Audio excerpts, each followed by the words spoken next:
सरकार में अगर हम लोग आते हैं तो सबसे पहले जमीन की हिफाजत करेंगे। क्योंकि मैं एक किसान का बेटा हूं, चासा घर का बेटा हूं, मेरा मानना है सबसे सर्वोपरि जमीन होता है, जमीन से ऊपर कुछ नहीं होता है। इसलिए हम लोग सबसे पहले जमीन की हिफाजत करेंगे। दूसरा बात, युवाओं के लिए एक बेहतर सिलेबस हम लोग तैयार करेंगे। हम लोग सिलेबस भी सरकार तय करेगी और परीक्षा की तारीख भी कैलेंडर में सरकार सेट करेगी। आज देखिए सिलेबस को लेके हमारे भाई लोग आंदोलन कर रहे हैं। उनका तर्क है कि झारखंड का सिलेबस ऐसा लग रहा है मानो ये यूपीएससी का सिलेबस है। सही बात है, सही बात है। बाकायदा आज इस देश में शिक्षक तो बहुत सारे हैं, मैट्रिक की परीक्षा पास करने के बाद जितना स्टोरी लगाया, क्या 5 साल बाद उसका स्टोरी आप लगा पाए? नहीं लगा पाए, क्योंकि अगर बहन है वो शादी होके पता नहीं गुमनाम हो गई। वो बहन शादी करके बेरोजगारी का दंश झेल के गुमनाम हो गई और वो भाई मछली के फैक्ट्री में जाके गुमनाम हो गया। ये देश, ये प्रदेश नहीं मेरा, ये राज्य नहीं मेरा। इस राज्य की कल्पना वीरों ने नहीं की थी। इस राज्य के लिए निर्मल महातो ने कलेजे में गोली नहीं खाई थी। इस राज्य के लिए बिरसा भगवान ने खून की उल्टियां नहीं की थी। इस राज्य के लिए जयपाल सिंह मुंडा और विनोद बिहारी महतो ने, शेख भिखारी ने संघर्ष नहीं किया। अगर मैं गलत हूं तो टोकिएगा, अगर मैं गलत व्याख्या कर रहा हूं तो टोकिएगा। इतना समय लेके आपको कादो कीचड़ में खड़ा करके मुझे गलत कहने का अधिकार नहीं है। मुझे टोकिएगा अगर मैं गलत हूं। माता जिंदाबाद, जिंदाबाद, जिंदाबाद, माता जिंदाबाद, जिंदाबाद। इसलिए हम लोग पहले ही कह रहे हैं, सरकार में अगर हम लोग आते हैं तो सबसे पहले जमीन की हिफाजत करेंगे। क्योंकि मैं एक किसान का बेटा हूं, चासा घर का बेटा हूं, मेरा मानना है सबसे सर्वोपरि जमीन होता है, जमीन से ऊपर कुछ नहीं होता है। इसलिए हम लोग सबसे पहले जमीन की हिफाजत करेंगे। दूसरा बात, युवाओं के लिए एक बेहतर सिलेबस हम लोग तैयार करेंगे। हम लोग सिलेबस भी सरकार तय करेगी और परीक्षा की तारीख भी कैलेंडर में सरकार सेट करेगी।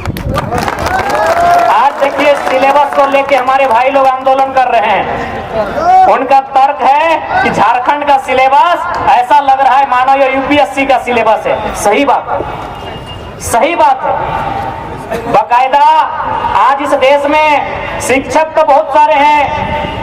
यूट्यूब के माध्यम से आप जानते हैं, खान सर को जानते हैं, ओझा सर को जानते हैं, विकास दिव्य कीर्ति को जानते हैं। विकास दिव्य कीर्ति ने एक स्टेटमेंट दिया था कि झारखंड के सिलेबस को देखने के बाद ऐसा लगता है ये झारखंड सरकार का नहीं, भारत सरकार का सिलेबस है। ठीक है, हम लोग अभी बच्चे हैं, हम लोग नौसिखिए हैं, लेकिन ये स्टेटमेंट इस भारत देश के एक सम्मानित व्यक्ति का है, डॉक्टर विकास दिव्य कीर्ति, जिन्होंने 23 साल की उम्र में आईएएस की परीक्षा को क्रैक किया था कि झारखंड का सिलेबस लगता है यूपीएससी का सिलेबस हो। क्यों क्यों सवाल उठता है, क्यों? ना झारखंड ही है जो चारागाह है, जहां की सीटों को, जहां की नौकरियों को धड़ल्ले से बेचा जा सकता है। बंगाल में आप नौकरियों को नहीं बेच सकते हैं क्योंकि वहां बंगला भाषा अनिवार्य है। उड़ीसा में आप नौकरियों को नहीं बेच सकते हैं, वहां उड़िया भाषा अनिवार्य है। ये झारखंड है भैया, ये बाबा जी का ढाबा है, लुटते रहिए, लुटते रहिए, लुटते रहिए। छोड़ दिया गया है। ये झारखंड बाबा जी का ढाबा है। इसीलिए सिलेबस, चूंकि जो लोग परीक्षा में बैठ भी जाएंगे वो सिलेबस के अकॉर्डिंग परीक्षा को क्रैक नहीं कर पाए। क्यों?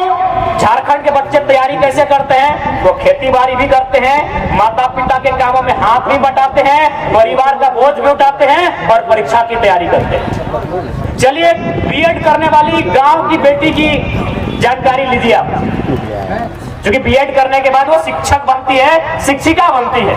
बीएड करने वाली किसी बहन जो गांव से करती है उसकी जानकारी लीजिए। वह सुबह उठ रही है, सास ससुर की सेवा करती है, अगर छोटा बच्चा है तो उसको नहाना धुलाना सारा काम करती है, पति को ऑफिस के लिए भेजती है, अगर कहीं काम करने के लिए ज्यादा टिफिन भर के देती है, उसके बाद वो बीएड कॉलेज जाती है। गांव की 90% बीएड करने वाली लड़कियों की कहानी है। वो जिस हाल में तैयारी करती है उस हाल में पटना में जो बैठ के बहन तैयारी कर रही है मुकाबला नहीं होगा। इलाहाबाद में जो सिलेबस की तैयारी कर रही है हमारी झारखंड की बेटी मुकाबला नहीं कर पाएगी। विषय को समझिए। इसीलिए सिलेबस को जानबूझ के मोटा किया जाता है ताकि हमारे साथ आराम से धोखाधड़ी हो सके, हमारे साथ छल हो सके। और सिलेबस तय कौन करते हैं, एक सवाल आता है। झारखंड में कोई भी मिनिस्टर हमें लगता है एगो दोगो होंगे, जैसे doctor Lambodar Mahato PhD holder हैं, doctor Rameshwar Oraon PhD holder हैं, और 2-3 लोग पढ़े लिखे हैं जो मास्टर्स की उपाधि लिए हैं या फिर अच्छा पढ़ाई लिखाई किए हैं। लेकिन जो कैबिनेट में बैठे हैं, जो मंत्रिमंडल को संभाल रहे हैं, आप उनके क्वालिफिकेशन को गौर कीजिएगा।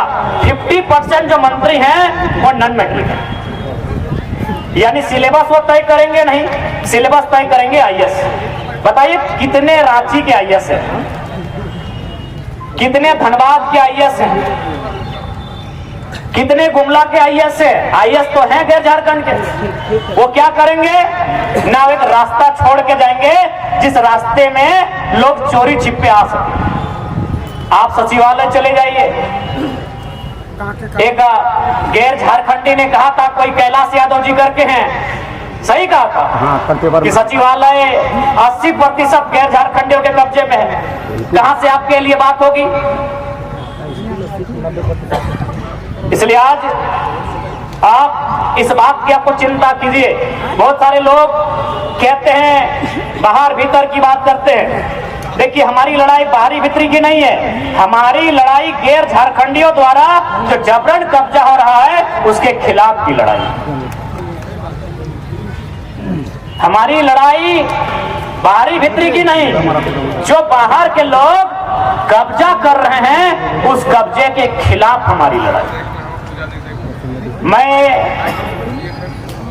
बार बार मैंने कहा है, खुला कहा है, स्पष्ट कहा है कि जो लोग गैर झारखंड से हैं, चाहे पश्चिम बंगाल से हो, उत्तर प्रदेश, बिहार, मध्य प्रदेश, छत्तीसगढ़, उड़ीसा, कहीं से हो, मैंने उनको स्पष्ट कहा है, क्या यदि कोई, जैसे सेंट्रल यूनिवर्सिटी ने 510 एकड़ जमीन हमारा लिया, कांके के पागल खाने में जमीन हमारा गया, कैंसर हॉस्पिटल में जमीन हमारा गया, रीन पास में जमीन हमारा गया, इसी प्रकार यदि यूपी, बिहार और एमपी वालों का जमीन कोई कंपनी ले और उन्हें लात मार के भगा दे, और तमिलनाडु वालों को, कर्नाटक वालों को अगर नौकरी में लेकर आए, तो बिहार, यूपी, एमपी वालों बताइए आपको तकलीफ होगा कि नहीं होगा? एक लाइन में उत्तर दीजिए। नहीं, आज जो खासकर देखते हैं यूपी बिहार के भाई लोग हमसे नाराज हो जाते हैं, तो हम आपसे पूछना चाहते हैं कि यदि आपकी बाप की जमीन कोई, क्योंकि आप लोग एकड़ नहीं ये बोलते हैं ना, बीघा, 12 बीघा में पुदीना बा, तो बताइए कोई आपकी 10 बीघा, 50 बीघा, 100 बीघा, 500 बीघा जमीन कोई कंपनी लेती है, उसका मुआवजा भी नहीं देगी, उसके बदले नौकरी भी नहीं देगी, बताइए आपको कैसा लगेगा? मैं ये संदेश विशेषकर यूपी बिहार के लोग हमेशा देखते हैं, 2-4 को हमसे मुंह फुला के रहते हैं। मैं उनको कहूंगा, साफ कहूंगा, मीडिया के माध्यम से कहूंगा कि यदि आपकी बपोती जमीन, जैसे हमारी जमीन आज लूट ली जा रही है, ऋण पास के नाम में, उद्योग के नाम में, यूनिवर्सिटी के नाम में, कंपनी फैक्ट्री के नाम में, यदि आपके बाप की जमीन 10 बीघा, 12 बीघा लूट ली जाती और बदले में आपको नौकरी भी नहीं, आपको पैसा भी नहीं, और बाहर के लोगों को लाके नौकरी देती, बताइए आप क्या बोलना चाहते हैं? आप दिल में हाथ रखिए और बोलिए कि हमको स्वीकार है, हम लोग भी स्वीकार करें। अरे ये तो गनीमत है, ये झारखंड में है, ये यूपी बिहार में होता तो हमको लगता है 100% वही लोग रखते। देखिए मेरे भाइयों, जो यूपी से हैं, बिहार से हैं, बंगाल से हैं, विषय को समझिए।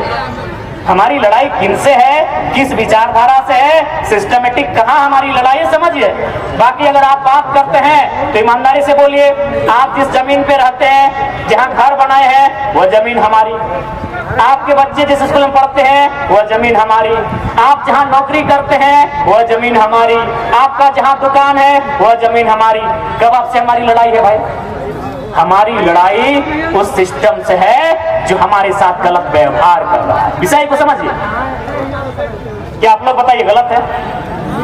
नहीं बताइए। जो लोग हमसे मुंह फुला लेते हैं कि नहीं ये लड़का बारी बिक्री करता है, तो उनसे पूछिए कि आपका बाबूजी का जमीन कोई ले लेगा, गांव का गांव ले लेगा। आज एचईसी में कितना गांव गया होगा बताइए तो। क्या एचईसी हमने आपको रियल एस्टेट को बेचने के लिए नहीं दिया था, हमने हाईकोर्ट बनाने के लिए भी नहीं दिया था, साफ बात है। हमने सिर्फ दिया था आपको, एचईसी का मतलब क्या होता है,